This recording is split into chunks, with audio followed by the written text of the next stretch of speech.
Okay, everybody, if you can hear me clearly, make sure that you press F in the chat or use whatever emoji you want.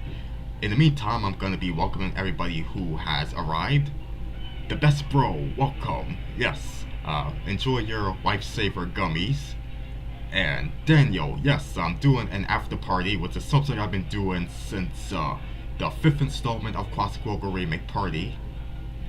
And UTV, nice to have you.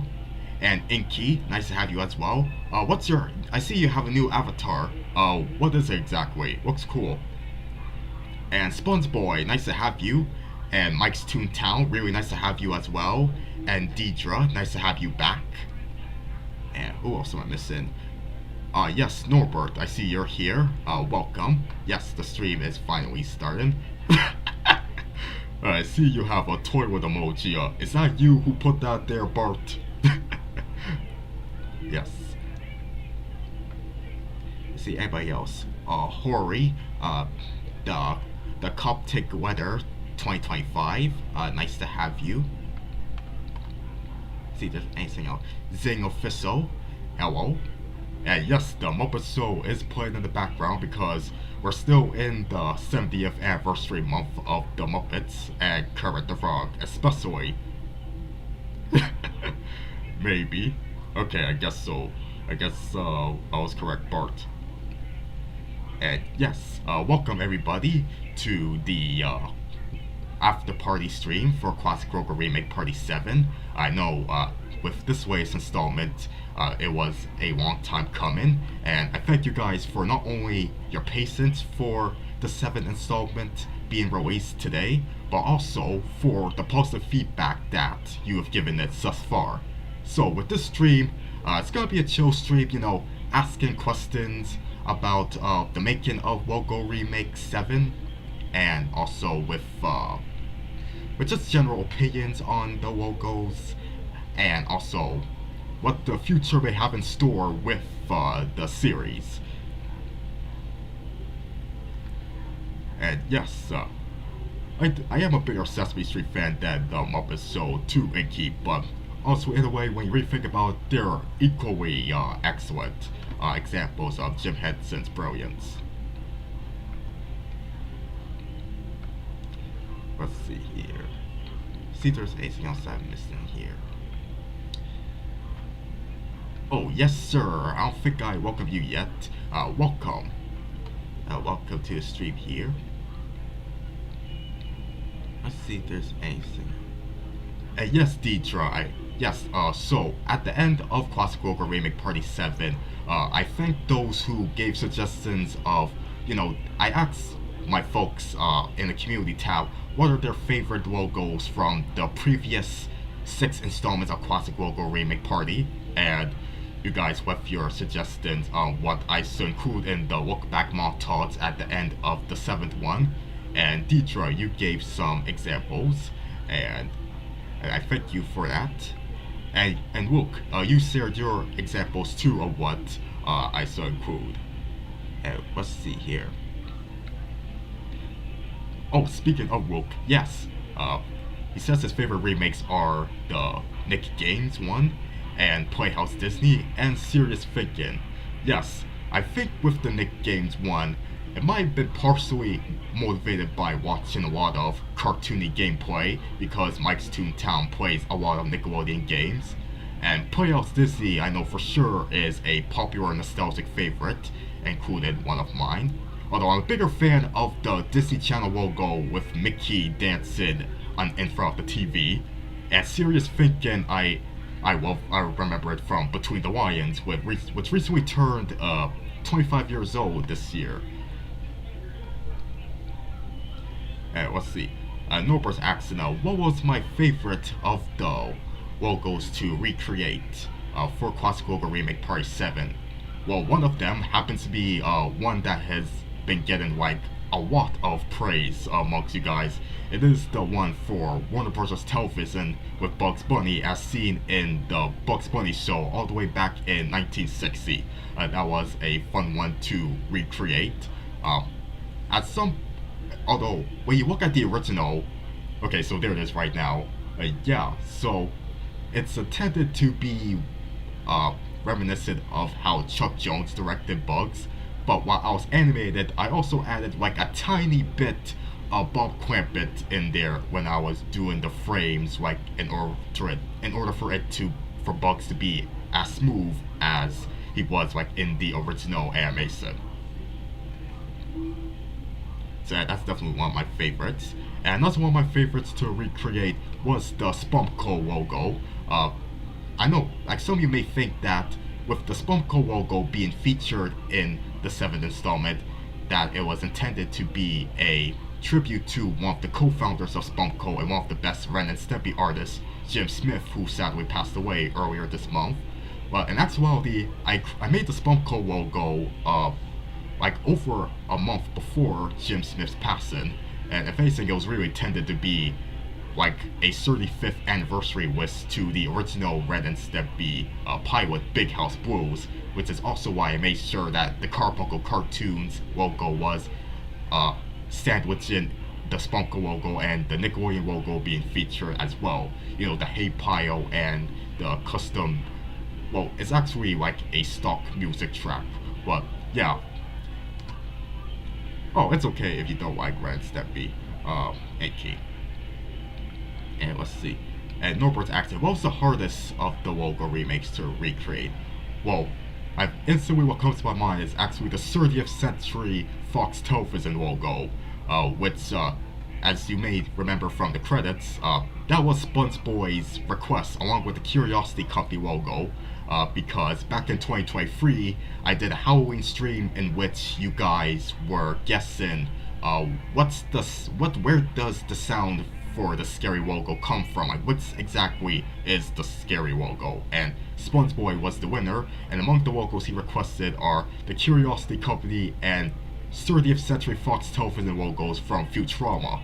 So I recreated those, and with the 30th Century Fox one, I originally wanted to do it in Blender, like model the tower in Blender, but then like, yeah, I drew like the other 20th Century Fox models by hand, so I might as well do that as well.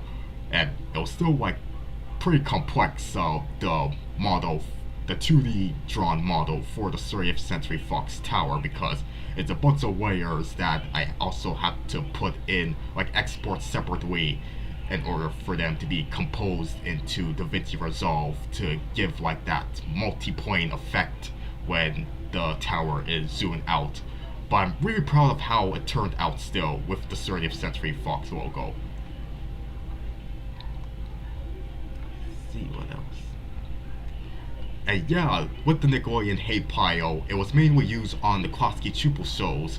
Well, that is up until like, so yeah, with the Nicktoons, like up until like, well, starting with the Angry Beavers in 1997, like the Nicktoons that aren't done by Klasky Csupo, they will have like the Splat logo that reads Nicktoons on it. But the Klasky Csupo shows will continue using the Hey Pile logo, which I previously included in Classic Logo Remake Party 3, along with the game's animation logo for Ren and Stimpy, with Stimpy as the mailman. There's a funny story behind that. But with this one, for the 7th installment, it made a comeback because, I don't know, I feel like if I'm doing the Carbuncle logo and the Spunko logo based on Big House Blues, then might as well include the Nickelodeon Hey Pile again, but this time I actually animate it in synchronization with the music. And Norbert's asking a good question. If I'm going to remake any of the old Classic Logo Remake Parties, like the first couple, yeah, you know, that is an idea that I had for like a while now. That's one of the reasons why, a main reason why I included the PBS 1971 logo, the reason why I recreated that again as a full circle moment for this 10th anniversary special, right? But yeah, like I really like to recreate at least the first 2 logo remakes that were originally done on Microsoft Paint. And yeah, that's definitely an idea that I see, like, I think a couple other people will think that's a good idea as well. Yeah, so I'm not gonna say it's the very next installment of Classic Logo Remake Party. In fact, it might be a separate entity in the in the series. It's not really the 8th installment or the 9th installment, it's kind of its own thing. But yeah, definitely an idea I would consider. But we'll see. And yeah, I don't really get it either. Oh wait, I could've swore I said milkman, not mailman. Sorry there, Spongeboy. But yeah, with the Snippy as the milkman, it's basically a reference to like how okay, so it's true in the time when Ren and Stimpy was taken away from Spunko and being done at Games Animation, and the milkman thing is basically referring to a quote from John saying that, you know, having your unfinished cartoon, like, you know, giving it to them is like giving it to the milkman. So Mike Kim, who's one of the best Ren and Stimpy artists and directors, he did the episode Ren's Bitter Half, for example. He was the one who originally drew Stimpy as the milkman, and he had Stimpy hold out a blood-stained knife, but obviously that's too graphic to show as a logo on a cartoon that's aimed at kids, despite the other stuff they get away with on Ren and Stimpy. Yeah, that's a really amusing story with that game's animation logo. Oh, Jazzman, hey, what's up?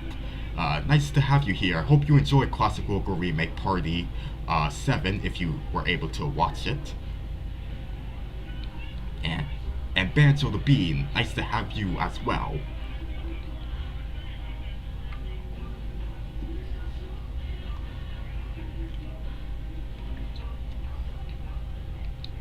The Random Deepers asks, any thoughts on comics?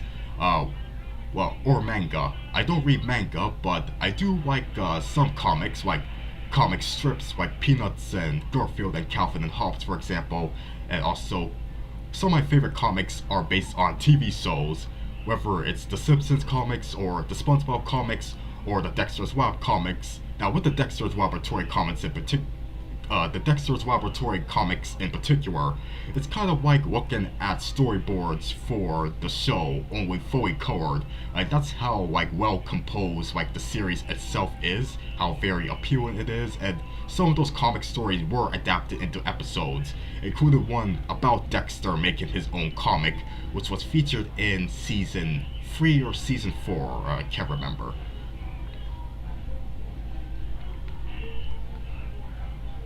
Let's see.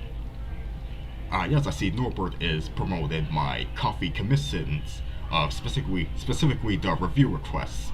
Yes, yes, if you want me to review the day my butt went psycho, yes, it is about $50 on coffee, 50 Canadian bucks, and new customers are qualified for discounts as well.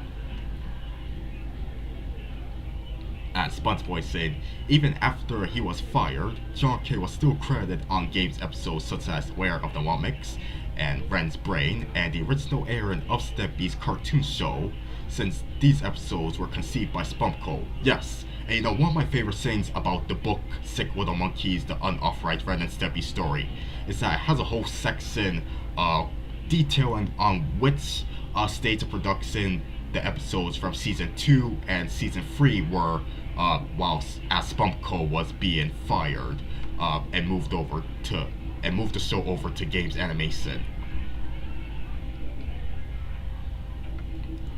Okay, take care of yourself, Norbert, and have a good Victoria Day weekend. And yes, I can't wait to finish up the next review request for you, and it's one that I'm sure you guys will find to be interesting as well. See if there's anything else. Let's see.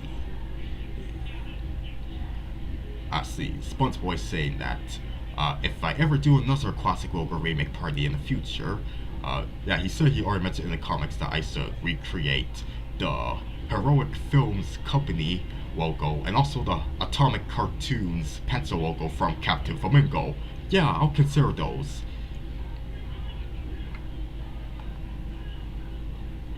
Let's see, anything else that I'm missing?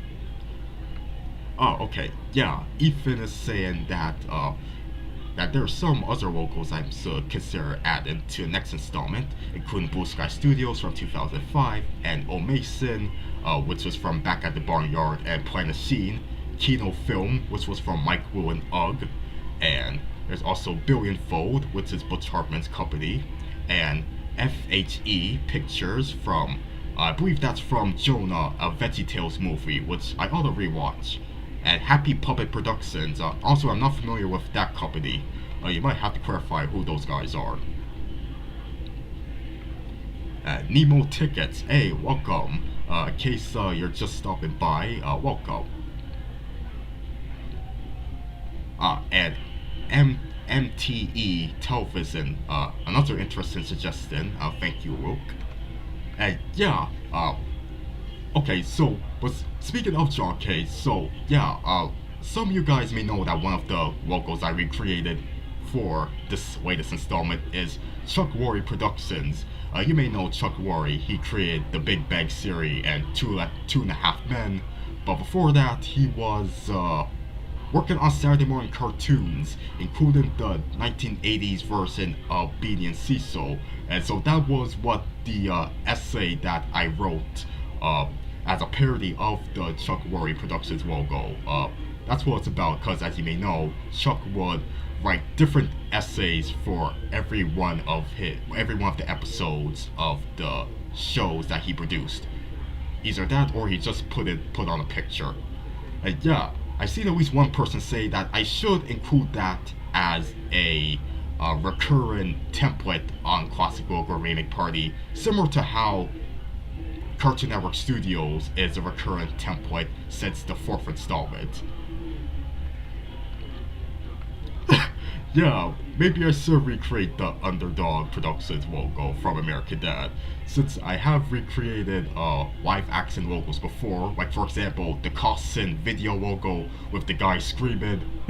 Yeah, maybe I could turn the security guard from the Underdog Productions logo, him saying, "Bye, have a beautiful time." Let's see. The 1995 Nelvana Space Polar Bear logo that's already featured in the 3rd installment, and it looks, it holds up kind of well, maybe. Again, if I were to recreate the older Classic Logo Remake Parties, redo them I should say, it'll mainly be focused on like the first 2 installments, but again, we'll see. And yes, Best Bro, I'm definitely aware of the series based on the Klasky Csupo logo, Splat.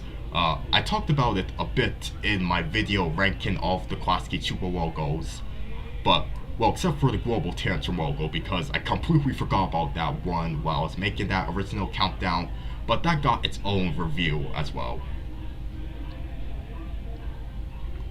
Let's see here.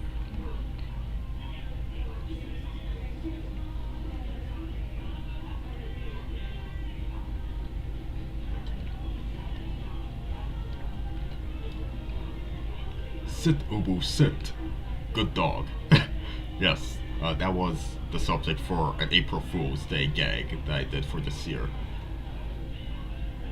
If I could do more logo rankings, yes, I would love to. I remember a long time ago doing a poll for what should be the next subject for a logo ranking, and the winner was Warner Bros. Home Entertainment, so obviously no exact plans on when that will happen, but that's still an idea to consider. Yeah, thank you for asking that question. There are 3 Klasky Csupo logos. Well, technically there's 4. If you're thinking about just the graffiti logo from 1991, the Splat logo from 1998, and then the Rooster from 2003, well, yeah, they're definitely the best ones. I mean, they have the most animation, but there's also a 4th one that was at the end of the Splat series, which it's mostly just a still image of the Klasky Csupo text, and then Splat just pops up like, I don't know if it's too much of a spoiler if I reveal that it's my least favorite of the logos from Klasky Csupo because of how minimalistic it is, and not necessarily in the good way. And Best Bro said if he could suggest Vicom. Yeah, I recreated some Vicom logos before, with the last one being the 1999 Vicom Productions logo, which turned out really well, and that was for the 6th installment. But I recreated a majority of the most recognizable Vicom logos, like the pinball one from the first one, and also the V of Doom was in the first Logo Remake Party as well. and the V of Steel from 1986, that was in the third one, as well as the 1991 with the Viacom text going like this, and then the announcer says Viacom. That was also in the third Logo remake. So yeah, I covered like the most recognizable Viacom logos already, but again, like the ones from like the first installment or so, a possibility for a makeover. But let's see. SpongeBoy says, speaking of like the Klasky Csupo pilots, he says while he was able to find most of them in varying qualities, he was unable to find complete rip of Psycho Ferret since the upload from Gabor Csupo is incomplete. Oh no, actually, of the full copy should be available. I watched it back in 2014. There's actually two uploads of Psycho Ferret. There's the one on Gabor's channel, but yeah, it's incomplete. But then Klasky Csupo had what I assume is their own official YouTube channel. They uploaded the full Psycho Ferret pilot as well. And interesting you brought those up because I remember in my Global Tantrum logo review, basically I was saying that the old adult pilots that Klasky Csupo did that were rejected, like they disappeared from Gabor Csupo's channel, but then when I went back and look, I see, hey look, they're back. So I ought to check them out. Among the ones I want to check out for sure are You Animal, which is basically BoJack Horseman, but years before BoJack Horseman, and it's done by Klasky Csupo. And then there's Sticky Pierre, which is done by the late great Everett Peck from Duckman. And also Immigrants, which is the one obscure adult cartoon from Klasky Csupo, like from their Global Tantrum era that had more than one episode. Well, aside from like that one web series that I mentioned in that Global Tantrum video. And yes, I agree with you. The Screen Gems as from Hell is not scary.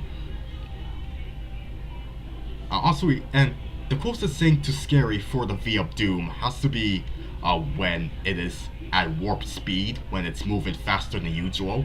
It surprised me, like when I was watching The Devil and Daniel Mouse, which was an old special by Nelvana during their earlier years of making like these one-shot specials. I remember watching a copy of it many years ago, and I was not expecting the Viacom logo. Apparently Viacom distributed the early Nelvana specials from like the late 70s and early 80s. Let's see, does anyone remember the live-action Nick Movies logo?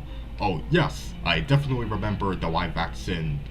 Well, there's several Nickelodeon Movies logos, but my favorite has to be the one with Slap T Pooch. You know, the big, you know, the dog with the blue nose who appeared in the Oh Yeah Cartoons pilot.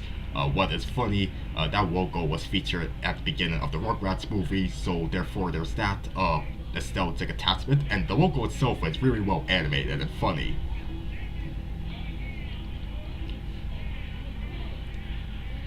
Oh, and SpongeBoy is saying, worst of all, current prints of the early Nelvana special, A Cosmic Christmas, still has the V of Doom intact rather than cut it.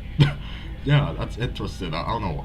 I know I've seen A Cosmic Christmas on YouTube before, and it's a special that's more interesting than generally entertaining. I don't know. I might have to rewatch it again this December. I respect it because it's one of the earliest series, or rather the earliest productions of Nelvana, TV specials to be exact. And one thing that's interesting about Nelvana that I learned about this year is that they had a lost logo. It was technically rediscovered back in 2020, but it's a logo that was made in the early 70s, like before the polar bear was their mascot. It was in the style of Yellow Submarine. That's the animation style they went for it, and it involves this fairy coming in and bringing up the Nelvana name. If you go to the audio visual identity database page for Nelvana, you'll see what I mean. Like it's the very first logo that shows up. And my favorite Nelvana logo is the Space Polar Bear logo from 1995 because of the many great shows that I grew up with that it's attached to. Whether it's Franklin, or the Berenstain Bears, or Timothy Goes to School, or George Strait. Just a lot of good stuff. And the one from 1985 is one that I'm nostalgic for as well, thanks to it appearing on Little Bear and Babar the Elephant, and so forth.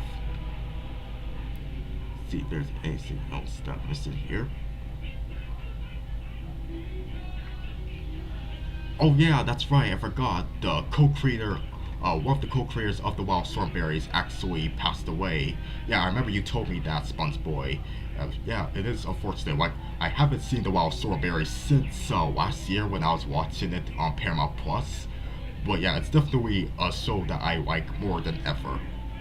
And he wrote one of my favorite season 2 Simpsons episodes, Homer versus Lisa and the Eighth Commandment.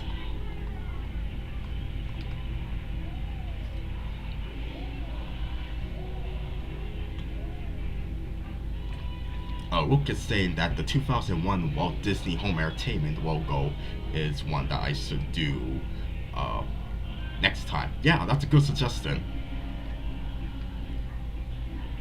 Oh, I want to go back to like your comment about the logos you find scary, SpongeBoy. Yeah, the Deke kid in bed one. Yeah, I kind of get what you're saying, like with the original 1987 version, with the music that sounds more ominous, and the kid being kind of unenthusiastic with how he sounded when he said, Deke.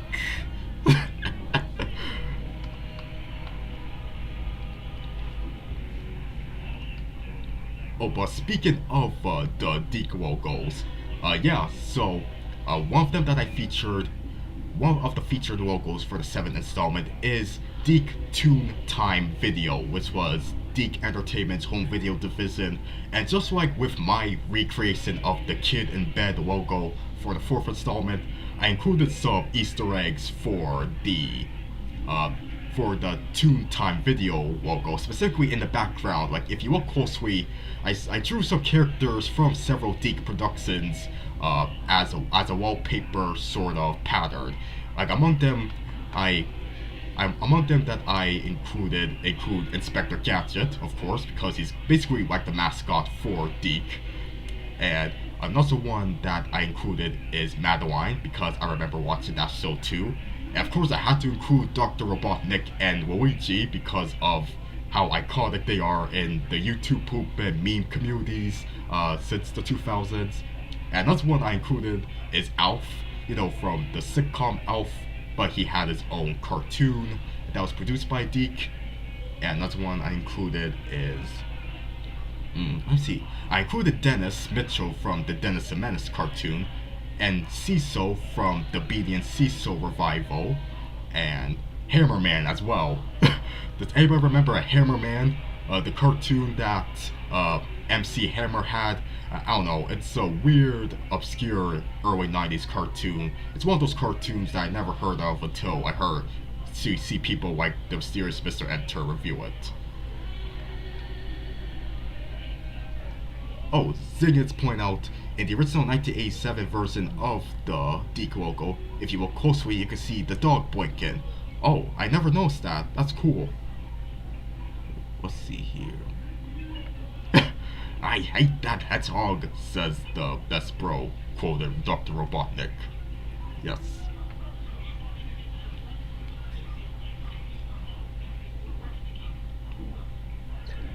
Oh yeah, that's true. Like, now we have like 3 remaining co-creators of the Wild Thornberrys still with us. Arwen Klasky, Gabor Csupo, and David Silverman. And not the Simpsons animation director David Silverman, but the David Silverman who is a writer and is often paired with Steven, the writer who passed away in 2018.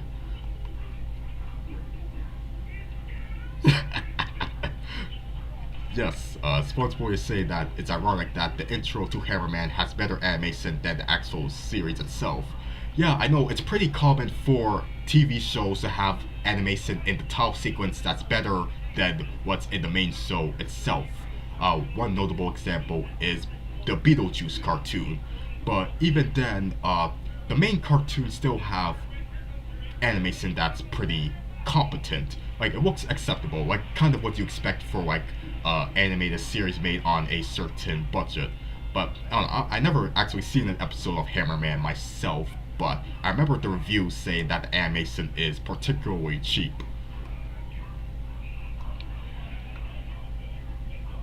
See if there's anything else I'm missing.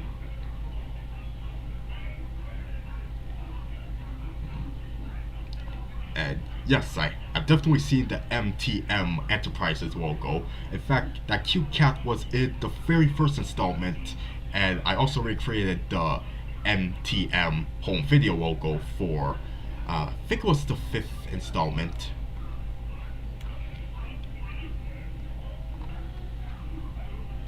Let's see. The Warner Brothers Family Entertainment logo, if that's ever coming, that was already featured in the 3rd installment of Classic Logo Remake Party. But I know there's other variants, like there's a full variant with Bugs holding up the banner that says Family Entertainment. He puts it on the Warner Brothers shield, he spins it around, and then he goes to his usual position of standing next to the shield. I don't know, maybe in a future installment that could be featured. Okay, take care, Deidre. I hope she makes lots of spaghetti. Yes. Oh, you know what they say. All toasters toast toast. Yes. Like watching the logos and those early days of YouTube poops, like with those constant references to Hotel Mario and The Legend of Zelda CDI games, and The Adventures of Sonic the Hedgehog and Super Mario World, all those stuff. Lots of those were among the earliest memories of watching YouTube. Oh yeah, definitely remember What a Cartoon. I really love and respect that anthology series. Not every pilot was great, but the ones that did become series typically are great, and even the ones that didn't become a series, like for example Buy One Get One Free, which I did a whole video about, and the whole Twitter controversy that it had.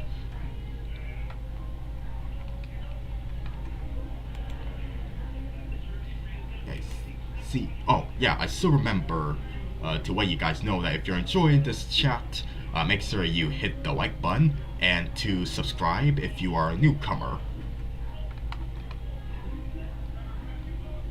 See if there's anything else. Okay, the Best Bros accent. Do I still have the Oscar the cat puppet? Nope, he's been long gone. So seems like for now he's gonna be permanently a cartoon character who happens to be like a sock puppet cat. Sports Boy say that he noticed the Powerpuff Girls episode Jewel of the Isle, that fake commercial for Lucky Captain Rabbit King Nuggets has noticeably having the most fluid animation in the entire series due to parodying those highly fluid cereal commercials. Yes, exactly, and that's one of the highlights of the episode.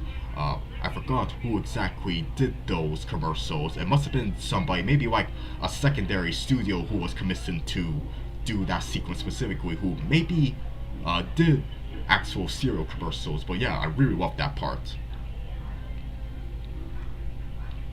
Let's see, another interesting suggestion, Dark Castle Entertainment. Yes, I'm happy you bring that up, because that is definitely one of the logos that legitimately scared me.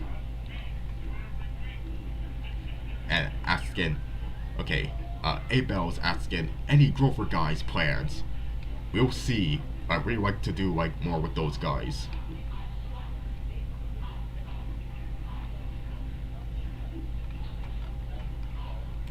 Let's see, might be something that I missed. Okay, yeah. I see one from Random Deeper. Anyone remember an episode of Simpsons where Bender time travels to the past and there were Bart Gremlins in the Futurama world? Yeah, that's the Futurama Simpsons crossover, Simpsomorama, or whatever it's called. Yeah, I remember that one, but I personally didn't enjoy it as much as the Simpsons Guy, the Simpsons Family Guy crossover. Oh, so the fake commercial in that Powerpuff Girls episode is done in-house by Randy Myers. That's cool. Let's see. Rick is here. Welcome. Yes, It's a happy Victoria Day long weekend, and what are my thoughts on Mindy from Billy and Mandy? Also, she's one of the better examples of those snobby popular girl type characters. I don't know, maybe because of how satirical of a soul Billy and Mandy is. She seems like a parody of those type of archetypes, and her voice is funny as well. One of Rachel McFarlane's best vocal performances. Uh, she's not a bad voice actress, but a lot of the times, especially like when you hear her voice on Family Guy, like she can barely do a voice that isn't just Haley from American Dad. But her most creative voice acting roles, they are heard on Billy and Mandy as both Mindy and Eris.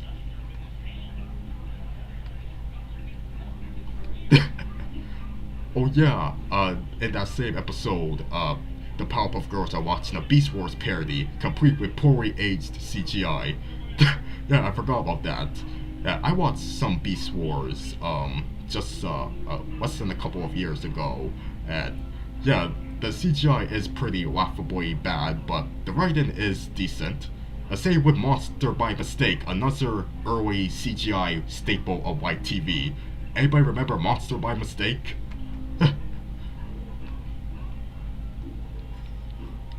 Sing is acting season American Dad. Yeah, Rachel McFarlane, she's one of the main characters. She's Haley Smith, the oldest child in the Smith family.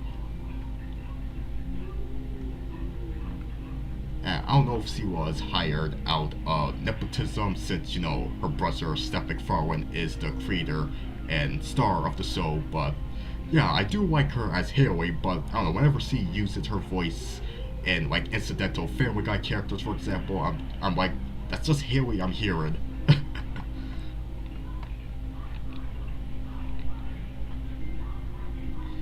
see if there's anything else missing here. Okay, so best bro, if I'm ever to recreate the Earbarker Productions logo, well yeah, I might tone down the flashing lights. Because yeah, Weird Al, like, knowing the type of guy he is, like, of course he'd make a logo so eccentric, but oh, maybe it was a bit too eccentric, honestly. Yeah, so maybe like tone down like the flashing lights so that it wouldn't be too rapid. But still, to be on the safe side, I'll give out Caesar warning if it's ever to be included.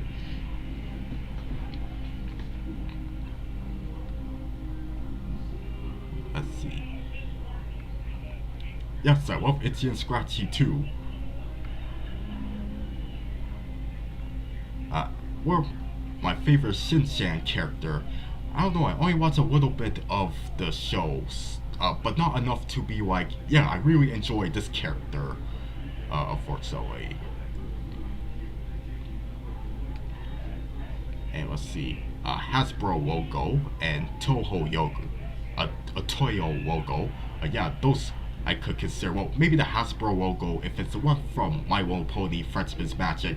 I don't know, there's still no 2010s logos qualified for the series just yet. I'm not sure yet. Oh, maybe when the 2010s decade hits the 18th anniversary mark, I don't know, or 19th anniversary mark. We'll see.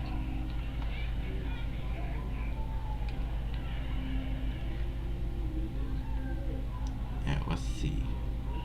And yes, I know, with Calf Susie, SpongeBoy, since he literally has like 3 different types of voices. The mom voice, like with Dexter's mom and Maddie Fenton. The little girl voice, like with Will DeVille, or Tish from The Weekenders, or Megan from Baby Blues, or the gruff boy voice, like Phil DeVille, or Rodney from Baby Blues, or, what is his name? Rolly. I forgot about 101 Dalmatians the series. She plays both Rolly and Cat Pig. And then there's also, although there's a 4th one, there's also her Betty DeVille voice, which is a more aggressive sounded feminine voice, which is also used for the neighbor lady from Dexter's Lab. You know, the whole dad's trophy joke. Yeah, she does a similar voice for her. let's see. What about the Rarity voice? Oh, Rarity. She's voiced by Tabitha Saint Germain, right? Yeah, I've been watching her. Hearing her as she's voice of Captain Flamingo, right? Oh, let's see. Jazzman. Oh, you did a review? And let's see. He's asking, what did you like about the review I did? And what do you like about Frank Welker? Oh, to be honest, I'm not sure like which review you referred to, Jazzman. I know, only unless you're talking about the Goofy movie review that you did, and yeah, that one I saw. You did a good job with that. And yeah, but Frank Welker, I absolutely love him as a voice actor. He's currently the closest thing we have to a truly legendary voice actor still living who is on almost exact levels as Mel Blanc because of how long he's been in the business for and how versatile his acting abilities are.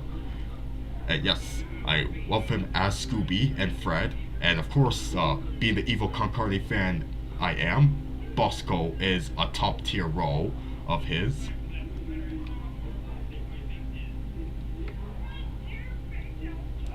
Yeah, the Goofy movie review. I figured that's what you were referring to.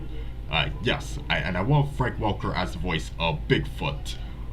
Basically doing the same type of growly noises he used for Boskov on Evil Concarne. Let's see. Yeah, that's right. With Captain Flamingo, Tabitha Saint Germain, she's based in Vancouver, so she records separately in the otherwise Toronto-based cast, which is the same thing with Jimmy Two Shoes, where she's the voice of Heloise. Oh, I forgot that she was the voice of Heloise. I haven't seen too much Jimmy Two Shoes though.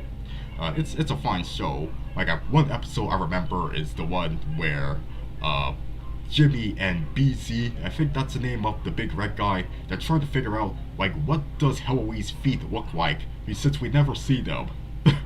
So that was one of the few episodes I remember, and also an episode involving Jimmy thinking that next door neighbor was evil or something, or maybe like some sort of evil pickle maybe. I don't know, like my memory's kind of vague. But I heard that the pilot was found, and I know it's much darker than the show we'd eventually get. Maybe it's as dark, maybe darker than, say, Billy and Mandy's premise. I don't know. Oh yeah, the DNA Productions logo with Paul, the three-eyed monkey. Yeah, that's another good suggestion. I know that's one that I know a lot of you people will want me to recreate. Maybe in 2 dimensions. Maybe I'll have Paul look like one of the, back when DNA Productions did a lot of 2D animated shorts, like Nana and Little Puss Puss, which were much, much more not safe for work than, the stuff they're more famous for, like Jimmy Neutron and all of the other reindeer. So if you were to check them out, like the early shorts of DNA Productions, viewer discretion is advised. And they even did some extra shorts with No Neck Joe, who was Craig McCracken's character before he did the Powerpuff Girls. So from what I heard, of course Craig, he was at Cartoon Network at the time. He was working on Dexter's Lab, and then he'd do the Powerpuff Girls, obviously. So he would be working from Cartoon Network, and then but the people at the Spike and Mike Animation Festival, they really liked No Neck Joe, so they had him they commissioned him to at least storyboard some more No Neck Joe shorts, so that the folks at DNA Productions could do the rest of the work. And some of the later No Neck Joe shorts basically are a bit cruder than the earlier ones. Like one of them involves No Neck Joe and a bunch of girls, and I'm not gonna describe the rest. So do not look up that one if you're too young for it. And also one where he just rips off the head of a turtle. Yeah, so the last few No Neck Joe shorts just become mean.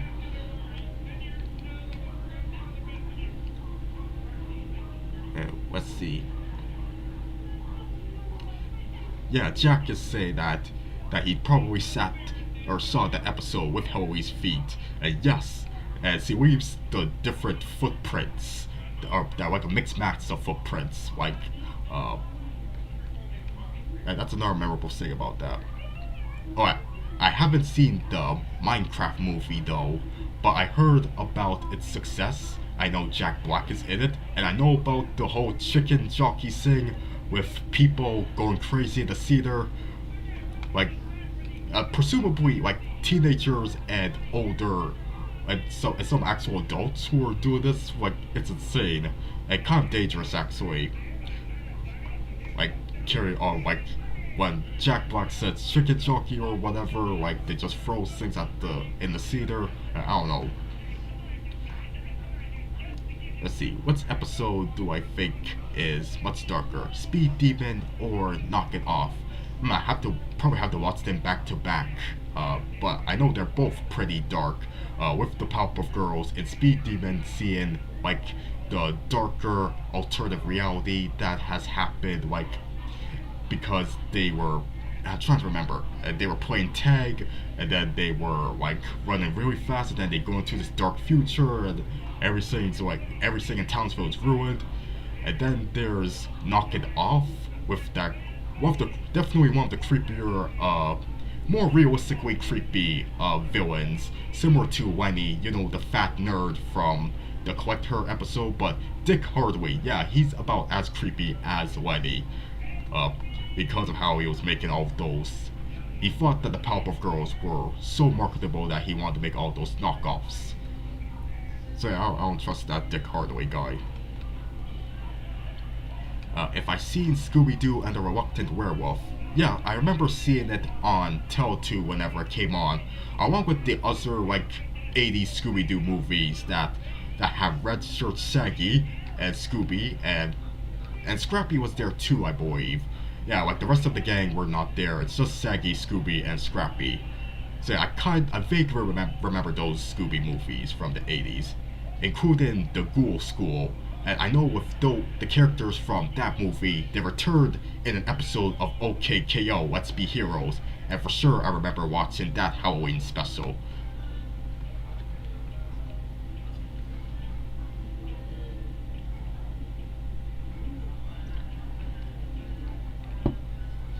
Best Bros accent, who created Dot and Dash? I forgot the name of the exact designer for Dash and Dot for at the moment, sorry. But I know that though, many of their animated bumpers for PBS Kids were done by Primal Screen. And my pal Joanna Davidovich animated some of those bumpers, like towards like the late 2000s. See if there's anything else that I missed in here. Oh yes, I remember like you really liked my drawing of Kirsten from Captain Flamingo, SpongeBob. Looking even cuter than the actual show. Yeah, that's the thing with my art style. Kind of like the push the design traits of the source material a bit. Like kind of push the shapes and the proportions a bit, because I'm really inspired by those cartoony cartoons like Looney Tunes and SpongeBob and Red and Stimpy, that stuff. And yeah, that reminds me, I know I said that I'm gonna be doing another drawing stream that's based on your suggestions for characters from Fox animated sitcoms. And when exactly that will be, it might be either towards the end of this month or in early June. We'll have to wait and see.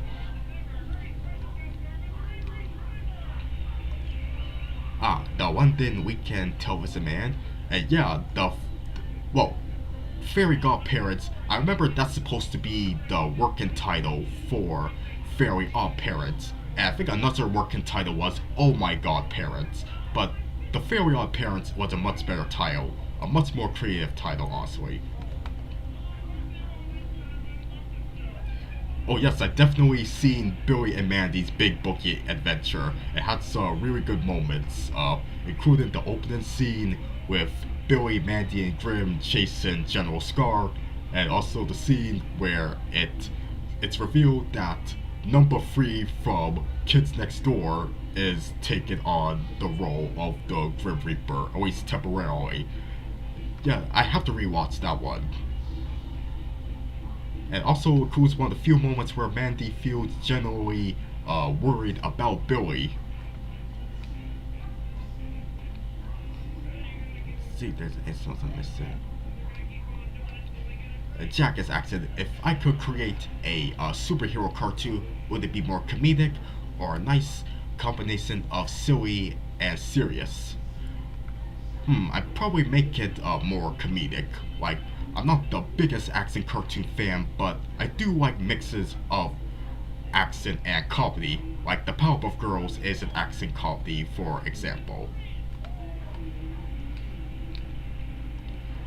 Oh, and Ethan's saying that I should make like the Hanna-Barbera logos for like the big pig pilots, like for example Uncle Gus or Faux Paws. Yeah, those are good consideration. That's a good consideration there. And my thoughts on Mina and the Count. I think I've seen the original What a Cartoon Pilot at some point, but I don't think I've seen any of the Oh Yeah cartoon shorts though. But I'm aware of what it is. It's the one cartoon from What a Cartoon that did become an actual series, but it still went on to a longer life in the form of shorts on a competitor's anthology series.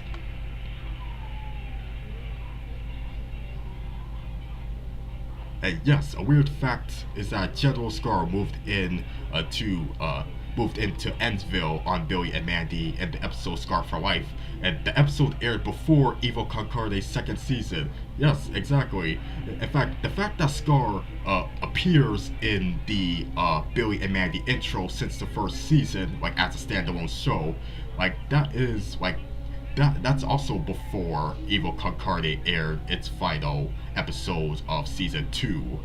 And yeah, and about that, doing a video talking about updates to my Truth About Grim and Evil documentary thingy, like it's overdue, but one thing I completely forgot about was that book, what's his name? Ward Payne. Yeah, Ward Payne is in the intro as well, and he doesn't appear until season 2, aka like the first season of Billy and Mandy, like when it's all new episodes, like nothing from originally from Grim and Evil. Like I completely forgot about Ward Payne in the intro. Oh, yes, I do like Hilda. I keep procrastinating on watching season 3, but I've seen the first 2 seasons as well as the movie Hilda and the Mountain King. It's a really well designed, chilled, way back sort of fantasy cartoon, and it's one of the few like children's Netflix cartoons that I say are on par with the adult cartoons like F's for Family and BoJack Horseman and Disenchantment. Although there are other kids Netflix cartoons that are great as well, like I've seen some episodes of the Cuphead show for example, and I need to watch more. UPA, that's another good logo I should consider adding. And let's see. Okay, best bro, take care.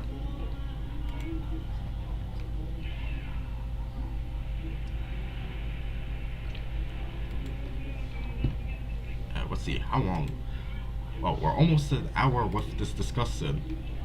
You know what, guys? I think it's about time that we wrap up the discussion. But yeah, I want to thank you for this great conversation. And no, I haven't played the Billy and Mandy game. I just watched like gameplay videos of it, but it looks really excellent. Really fun, honestly. But yes, I'm gonna be ending the stream in a moment, but I want to thank you once again for your participation in the premiere of Klasky Logo Remake Party 7, and also for your patience for it finally coming out. Now, of course, it's not guaranteed to be a yearly thing, as the fact that this came out almost 3 years after the 6th one proves, but it's kind of like how with a lot of great movie series, you don't always get a sequel like 1 year after the other. But yes, if you continue to be patient and supportive and enthusiastic about this series, then yes, I don't think there's any stopping with Klasky Logo Remake Party. So thank you for enjoying it for the past decade, and thank you for joining me on the stream with talking about this this awesome long overdue achievement. Yeah, I remember liking your Shinchan drawing, Inky. You did a good job. And yes, an 8th installment of Klasky Logo Remake Party will happen maybe sometime in the future again. It's not always, the series is not always guaranteed to be yearly, but it's guaranteed to be as good as the last one. So, with all that being said, make sure you like this video if you enjoyed the stream, and subscribe if you're a newcomer coming in, and have yourself a nice rest of your Sunday, and have a nice week, have a nice safe week, and if you are a fellow Canadian, you enjoy the rest of your Victoria Day weekend. And for you Americans, I hope you have a good Memorial Day, like after this Monday. Alright, with all that being said, take care everybody, and thank you again for 10 years of Klasky Logo Remake Party.